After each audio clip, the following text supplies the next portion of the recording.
Kaugnay Division kasamang nakiisa sa paggunita ng ika-127 araw ng kalayaan sa lalawigan ng Nueva Ecija. Niel Jan Olea para sa balita. Kaisa ng sambayan ng Pilipino sa paggunita ng ika-127 araw ng kalayaan, nakiisa ang 7th Infantry Kaugnay Division, Philippine Army sa isinagawang seremonya ng pamahalaang panlalawigan ng Nueva Ecija sa Old Capitol Grounds, Cabanatuan City, Nueva Ecija.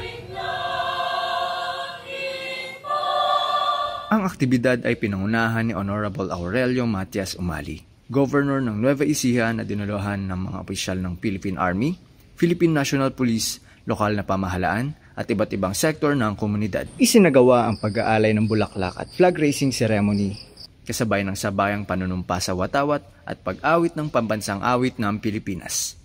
Kabilang din sa mga kalahok ang Boy Scout of the Philippines Nueva Ecija Council at mga mag-aaral ng Nueva Ecija High School. Sa pagdiriwang ng ating Araw ng Kalayaan, naway maging inspirasyon at hamon sa atin ang tema ngayong taon, kalayaan, kinabukasan, kasaysayan. Sa kanyang mensahe, muling binigyang diin ang kahalagahan ng pagkakaisa sa gitna ng mga makabagong hamon na kinakaharap ng bayan. Ang pagdiriwang ay alinsunod sa Proclamation No. 28 na nilagdaan ng dating Pangulong Diosdado Macapagal noong Mayo 12, 1962 na nagtatalaga sa Hunyo 12 bilang opisyal na araw ng kalayaan ng Pilipinas.